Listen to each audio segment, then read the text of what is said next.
Welcome to the WDRB Web Sportscast today. A little bit of a sad day.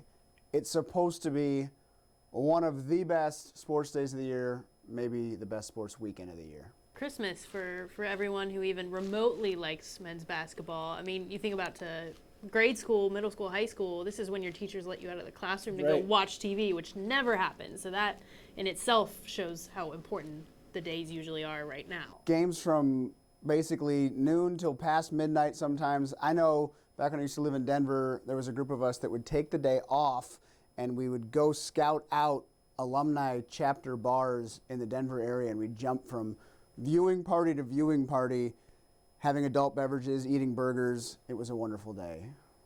And I've covered a lot of teams that never made the tournament until I got to Kentucky, and I thought, oh, finally, a couple of programs who are always in the tournament. And then until life it gets happened. canceled. Yeah, the schools out in Colorado our schedule was pretty clear for college basketball for a couple of years there anyway. John Lewis was out and about today at some local sports bars that are also feeling a little sad with the tournament being canceled. Well, like a lot of people, we're kind of sequestered to our basements here in our man cave or wherever. You know, really a lot of us were hoping to either be watching or covering or doing something with the NCAA tournament, but obviously that's not happening right now. Certainly hurts us sports fans, but who it really hurts are a lot of the local business owners, especially sports bar owners. I went to O-Line Sports Grill on Hurstbourne.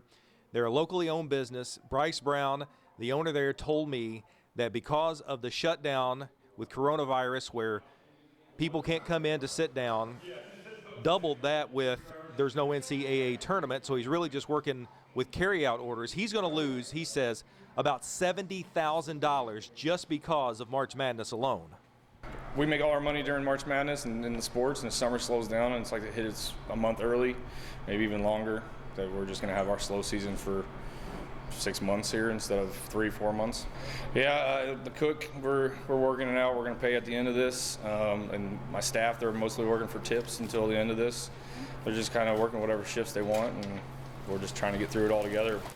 I also stopped by and talked to some of the managers at Great Flood in Middletown. That was a place that just opened about 7 weeks ago, so they were pretty excited about the upcoming NCAA tournament and everybody to be able to come in there. It probably would have been, well, it certainly would have been, I think, their biggest week of the year in their young history, but now that's shut down, so they say they're really just kind of counting on carry-out orders. They didn't have any numbers on the bottom line of what it's going to cost them, but they felt like it was going to be a pretty significant hit, and they are counting on some of the regulars there to come in and do carry-out. So this sports business, not just affecting us, it's affecting a lot of businesses around. That's the story. We got much more up on WDRB.com right now. I'm John Lewis, reporting from my basement for WDRB Sports.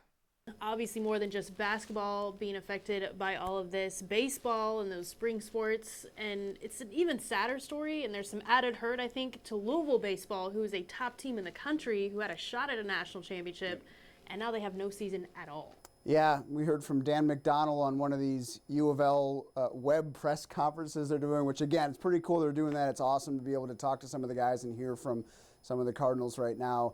But Dan said this might have been the best pitching staff he's ever had. That hurts. At U of L, ever. He mentioned a couple that rival it, but he said this could have been as good as they had, which of course puts you in a good position to make a run to Omaha. Instead, he had to tell his guys that there wouldn't be a season.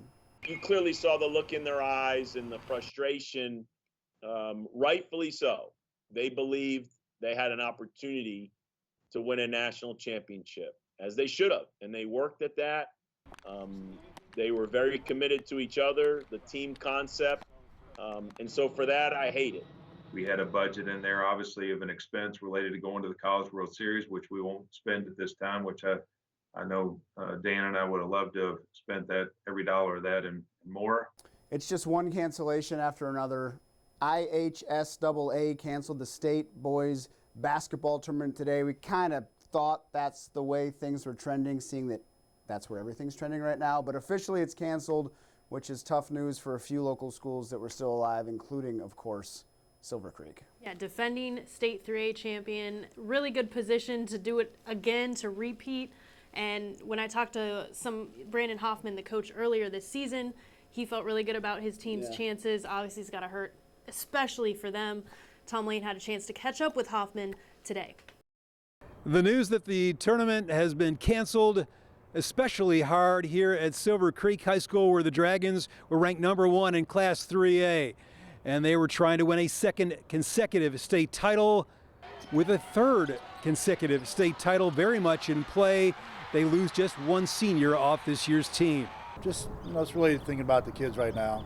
It's a lot of hours and time invested in a season that you didn't get to finish. But you got to be realistic about it too. I mean, there's spring sports haven't even got to start their season yet. Who knows if they're going to have one? So, sad, but at the same time, very proud of the season we had. Hoffman hoping they can make another run next season. He'll have two of the best seniors in the state in Trey Kaufman and Cooper Jacoby. At Silver Creek High School, Tom Lane, WDRB Sports. Hi, everybody. Rick Bozich here from WDRB Sports. Hey, after Wednesday, I had to pick up my game. Crawford out there on his patio, John Lewis out at a softball field, Aaron in the studio. Props to Aaron Matus for putting our digital sportscast together. I really liked it. I thought he did a good job. I hope to contribute to it every day. The story I have on the web on Thursday at WDRB.com is about Scott Dolson. Who is Scott Dolson? He's the new Indiana athletic director. And if you've followed IU sports for years, you know Scott Dolson. He's been around IU ever since he was a student manager in the mid-'80s, then became the director of the varsity club, and he's been in the athletic department as Fred Glass's right-hand man for the last 11 years. I think Scott is a great choice to take Indiana forward because he can hit the ground running. He knows the landscape of IU. He knows the landscape of Bloomington. He knows the athletes. He knows the coaches. He knows the donors. He knows the media even. And I think he understands that Fred Glass has done a terrific job at IU in elevating the football program, women's basketball, baseball, swimming, soccer, on and on.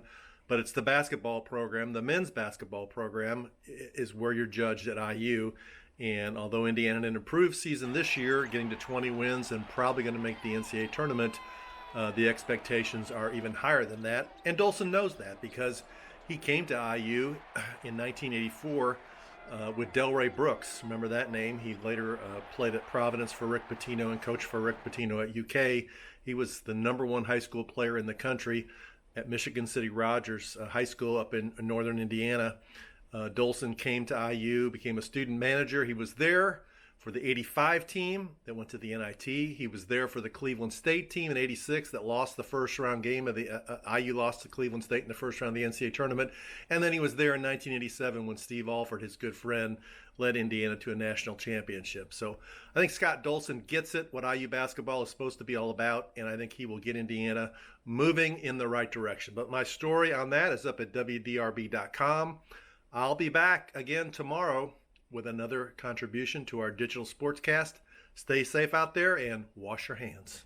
Scott Dolson kind of taking over, in my opinion, a really good situation where a lot of these programs and teams are kind of on the rise. You think of football making a bowl for the first time in a really long time. Men's basketball probably making it to the NCAA tournament. Even if you go back to last year, obviously IU, one of those teams, that baseball teams that doesn't have a season right now, but they were in a good position last year. They made the tournament, so he's not exactly taking over a big project, even though there's still work to do. Yeah, women's basketball obviously had a terrific year this year, but ultimately in Bloomington it's going to come down to that basketball team, and it sounds like Dolson's at least up for the challenge of trying to get that program back to where much of that fan base expects them to be year in and year out. That's going to do it for this edition of our web sportscast. We hope you tune in. We hope you like it and get in touch with us. Let us know what you want to see. Let us know if you have any stories. Have a good night.